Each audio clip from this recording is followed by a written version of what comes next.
Hi everyone. Broadly speaking, today I'd like to talk to you about my dissertation research. So my project examines the successes and challenges of making a living as a musician in the digital era with a specific focus on the Canadian context.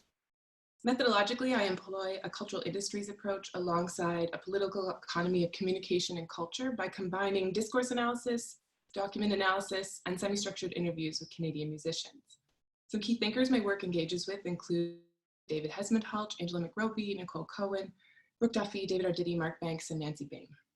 Organizationally, my dissertation is composed of 6 chapters and divided into 2 parts. This presentation primarily focuses on part 2, but before turning to that analysis, I will briefly outline the contours of part 1. So part 1, peer-to-peer panic proceedings and policies in the North American music industries, undertakes a macro analysis of industry responses to digitization, the MP3, and file sharing practices throughout the past 2 decades. Chapter 2 provides a close examination of the American and Canadian music industry's responses to digitization, and more specifically, their hostile aversion to the availability and free circulation of MP3 files via peer-to-peer file sharing networks. It was the contention of both the Canadian Recording Industry Association and the Recording Industry Association of America that an aggressive lawsuit campaign against file-sharing platforms and their users would be the most productive way to maintain their standards of expertise and power over the production, distribution, and consumption of sound recordings, while simultaneously discouraging future pirates. The guiding concept throughout part 1 is David Arditi's piracy panic narrative. The piracy panic narrative argues that file sharing is piracy, piracy is stealing, and stealing hurts artists and labels. As a result, fans who download shared files are not listening for free, but rather stealing income from their favorite artists. Industry stakeholders promote this particular narrative to curry favor with policymakers who in turn tighten copyright regulations and loosen ownership regulations for the benefit of industry. Chapter 3 examines the revivification of the piracy panic narrative in the streaming era as represented by the value gap. This most current iteration of the piracy panic narrative has been mobilized by the music industry to lobby the federal government to create stricter copyright laws that delegitimize practices that occur outside its purview, such as the sharing of user-uploaded content on YouTube. The music industry's collective goal is to maintain a totalizing control over every single monetizable aspect of the production, distribution, and consumption of sound recordings. Throughout the majority of these discussions, however, the musician is noticeably absent. That is, of course, aside from musicians whose opinions demonstrate explicit support for industry perspectives. Part 2, therefore, remedies this oversight by drawing our attention to the practices and perspectives of musicians navigating the digital production and distribution landscape firsthand. Part 2, titled The Artist as Intermediary, Seizing Digital Prospects, Managing Digital Precarity, scrutinizes how, throughout the past decade, the discourse around digital distribution in music has somewhat shifted, from litigation to lionization, arguing that the web now represents the ideal space for musicians to wriggle themselves out from under the thumb of major labels. Chapter 4 assesses the extent to which disintermediation has liberated the musician from the industry and juxtaposes that with the perspectives of Canadian musicians as shared with me through in-depth interviews. Part 2 is guided by my concept, the artist as intermediary. A hybrid of musician, promoter, distributor, and manager, the artist as intermediary writes and sometimes records her own music.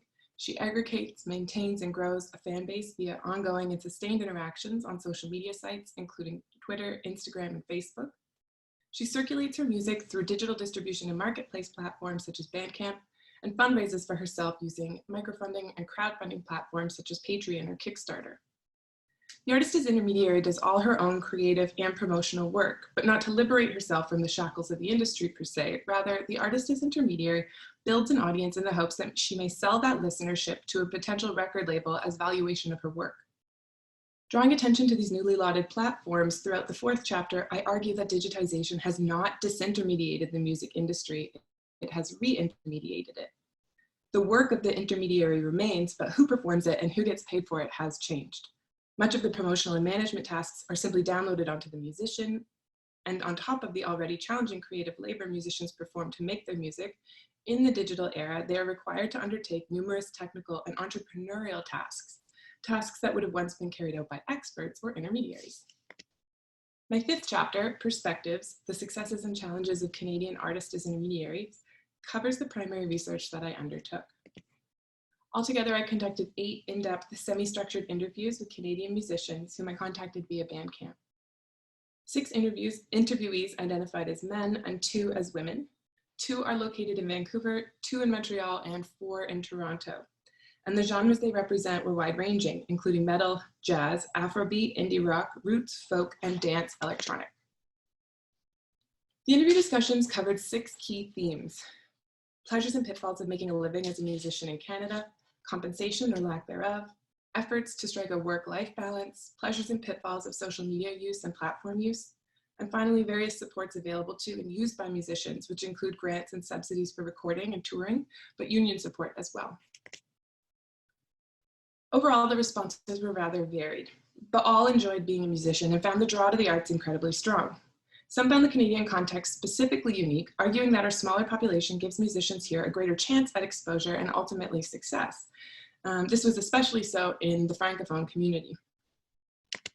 Many musicians expressed gratitude for the availability of funding supports and granting initiatives, but there was a general consensus that international touring, namely in the US, but also globally, is key to fame and subsequent fortune.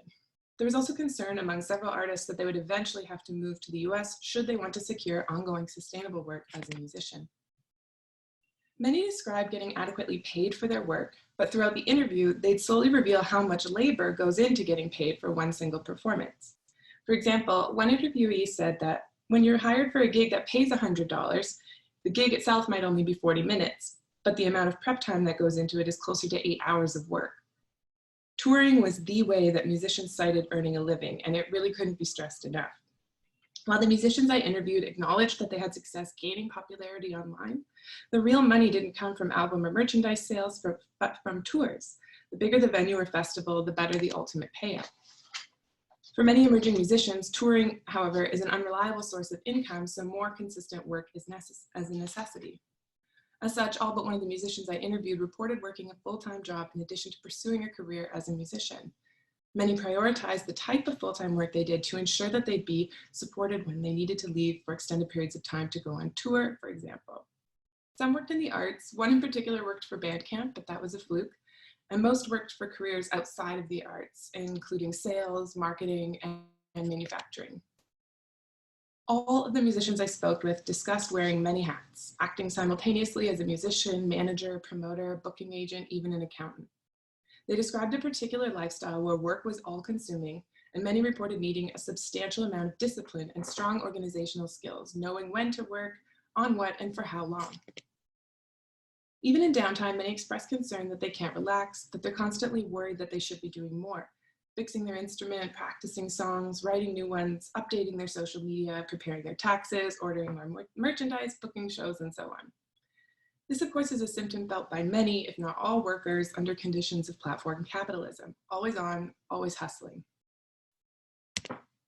All the musicians I interviewed identified as being social, outgoing individuals who like to meet new people and make friends, but social media use was comprehended by the musicians mostly as a necessity, though how they felt about it was rather mixed. Some enjoyed engaging with fans, finding relational labor to be a pleasurable aspect of working as a musician, but even those who enjoyed it acknowledged that it was incredibly time-consuming. One such interviewee revealed that at one point in the band's early days, she was spending up to 40 hours a week on social media management alone. Other musicians expressed downright hatred for it. They felt it was too forced and contrived, and for them it was in-person connections and meetings they most enjoyed. When describing their feelings toward using social media, more than half the interviewees used phrases such as, "I don't enjoy it," "People nag me to be on it," "You have no choice," "I'm painfully bad at promoting myself." To me, these expressions don't suggest that the formation of the artist as intermediary is a natural one per se, but one derived out of consequence, a reaction to circumstance rather than a chosen trajectory. Among the musicians I interviewed, Bandcamp was the platform of choice. One band went so far as to even call themselves, quote, "a Bandcamp band," end quote. Where Spotify or Apple Music, for example, use algorithms to produce recommendations, Bandcamp uses an organic recommendation system. Actual employees make actual recommendations to listeners. The musicians generally found the platform easy to use, but some did express concern about the limits of its layout capabilities and the clunkiness of the back end. To those untethered to a label, these platforms are not only enjoyable, but necessary. Without them, there'd be no way for them to distribute their music to potential fans. Canada has a vast network of federal, provincial, and municipal funding sources for the arts. With music, there are several granting bodies that help emerging musicians tour, record, and promote, but more substantial rewards are given to successful musicians for, well, being successful. Almost all of the musicians I spoke with were able to secure some form of small touring grant and all agreed it was a vital form of support. The Canadian Musician Union, a branch of the American Musician Union, and other musician unions like it, aren't actually really seen that much as a source of support per se, but the musicians who are members were grateful to unions for helping them navigate complicated legal tasks, such as securing a visa for touring abroad. The money from grants was primarily characterized as an incentive or reward for growth. As one interviewee said, quote, ultimately the granting bodies want success stories. They don't want to think of themselves as a welfare state, end quote. So while there's appreciation for the existence of grants, the musicians mostly recognize that these grants wouldn't help them launch a career, but they might reward them for doing so themselves. To conclude, I'd like to briefly acknowledge the unexpected turn my dissertation has taken at the conclusion.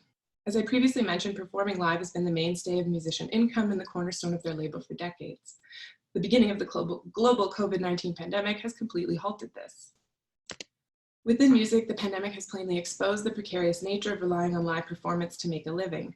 The inability to tour is translated into significant income loss for most musicians. So how could this be countervailed? One idea might be to turn to concert streaming or live digital performances, but this really only works if you have an audience large enough to exploit via pay-per-view access or by packaging and selling that audience to advertisers. And then this is really uncommon. Generally, those with a platform that large turn such an opportunity into a fundraising event. So attempts at monetization might be read as unseemly in this particular context. So despite the available reach of digital technologies, the musicians I spoke with would likely struggle to meaningfully monetize an online performance. Another more practical idea is to provide immediate relief through the implementation of unemployment benefit schemes that consider the unpredictable nature of musician labor and that of all freelancers and gig workers. It could be modeled after France's Intermittent du Spectacle, an unemployment benefits program that recognizes that creators need to prepare, practice, buy supplies, and repair tools and instruments in order to perform and make a living. As such, when artists are between gigs, they can access these funds, not unlike unemployment insurance for those who work waged labor. Not a permanent solution, of course, but a possible step in a supportive direction. Thank you.